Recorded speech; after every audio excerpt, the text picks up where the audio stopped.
EBIT 5 lakh रुपए, EBIT 5 lakh और 10% date है 20 लाख रुपए।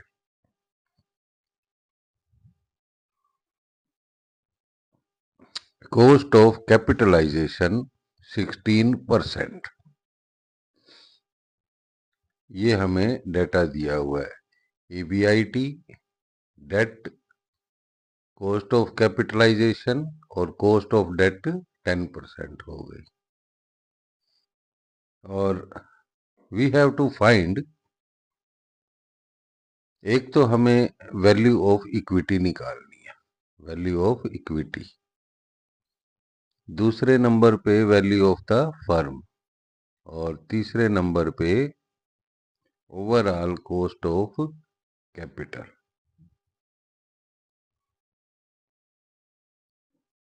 तो सबसे पहला नंबर वैल्यू ऑफ इक्विटी का। तो क्या फॉर्मूला है value of equity?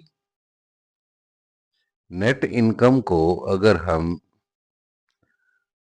Capitalisation rate से डिवाइड कर दें केई से, तो हमारे पास वैल्यू ऑफ इक्विटी आ जाएगी।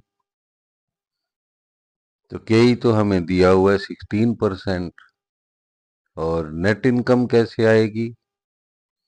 जो income for equity share holders होती है वो आएगी अगर EBIT में से हम कॉस्ट ऑफ डेट माइनस कर दें। तो 10% है और डेट है 20 लाख, तो 2 लाख रुपए इंटरेस्ट आ गया। EBIT में से जो कि 5 लाख है, 2 लाख किए माइनस और नेट इनकम आ गई 3 लाख रुपए। तो 3 लाख रुपए को 16% जो कि केई है इससे किया डिवाइड, और 18,75,000 आ गई हमारी वैल्यू ऑफ इक्विटी।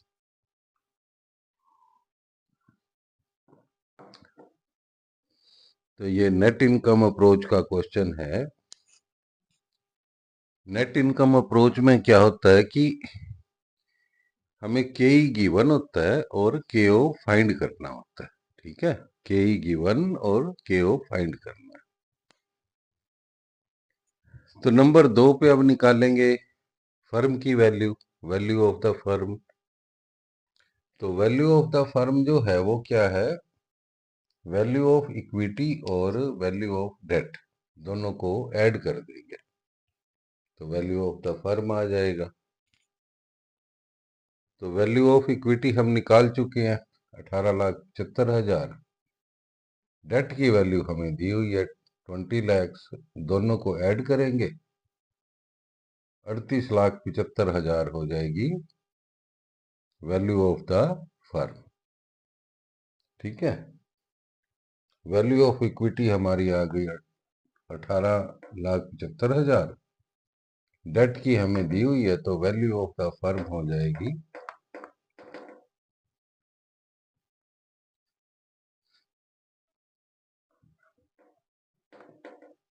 20 लाख में हम ऐड कर देंगे 18,75,000 जो कि इक्विटी की वैल्यू आई है, और 38,75,000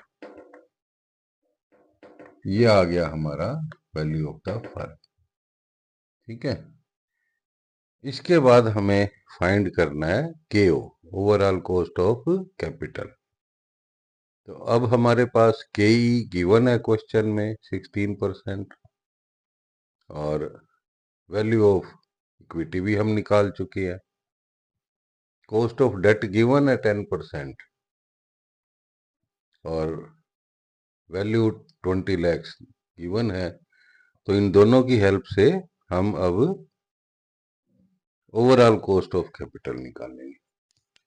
ठीक है,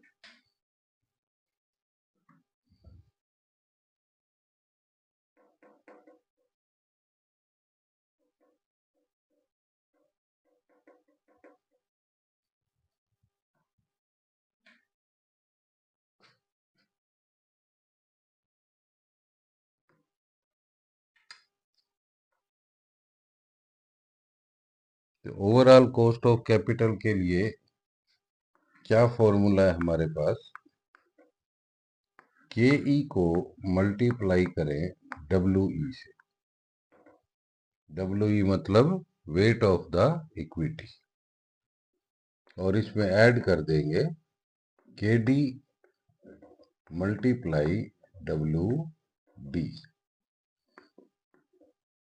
के ई 16% है और वेट ऑफ इक्विटी क्या है, वैल्यू आई थी इक्विटी की 18,75,000।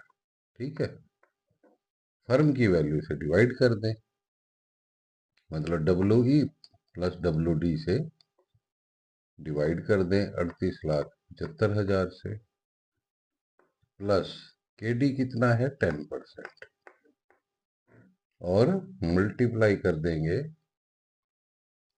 वेट ऑफ डेट कितना है 20 लाख, हमें क्वेश्चन में ही दिया हुआ है। ठीक है, और इन दोनों का जो सम है 38,75,000 वैल्यू ऑफ द फर्म है। इससे ये वेट आ गया, और इसको जब हम सोल्व करेंगे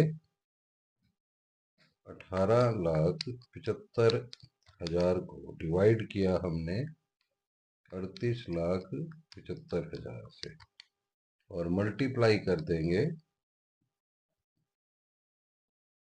16 से, 7.74, ये आया 7.74%, और प्लस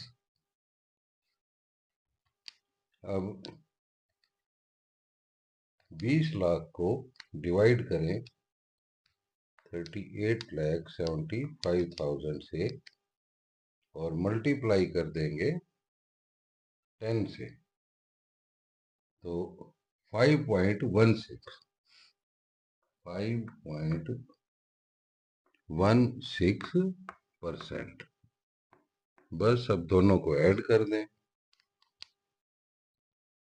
7.74 प्लस 5.16 इक्वल टू 12.9% जो है हमारे पास आ गई, ये ओवरऑल कॉस्ट ऑफ कैपिटल। ठीक है, तो इस क्वेश्चन में हमें क्या गिवन था, EBIT, debt, cost of debt और कॉस्ट ऑफ इक्विटी, और केओ फाइंड करना है। तो इसका मतलब ये नेट इनकम अप्रोच का क्वेश्चन है। ठीक है, नेट इनकम अप्रोच का क्वेश्चन है। चलो ग्राफिकली थोड़ा सा उसके बारे में भी बात कर लेते हैं। नेट इनकम अप्रोच में क्या होता है कि जैसे जैसे हम डेट का वेट बढ़ाते हैं, डेट की परसेंटेज बढ़ाते जाएंगे, तो क्या होगा, ओवरऑल कॉस्ट ऑफ कैपिटल कम होती जाएगी। ठीक है, ओवरऑल कॉस्ट ऑफ कैपिटल कम होती जाएगी। के ई और के डी सेम रहते हैं, तो मान लो ये के ई है जो हमें 16% दिया हुआ है, के डी हमें 10% दिया हुआ था। ठीक है, तो केओ जो है कम होता जाएगा ऐसे, ये केओ हो गया।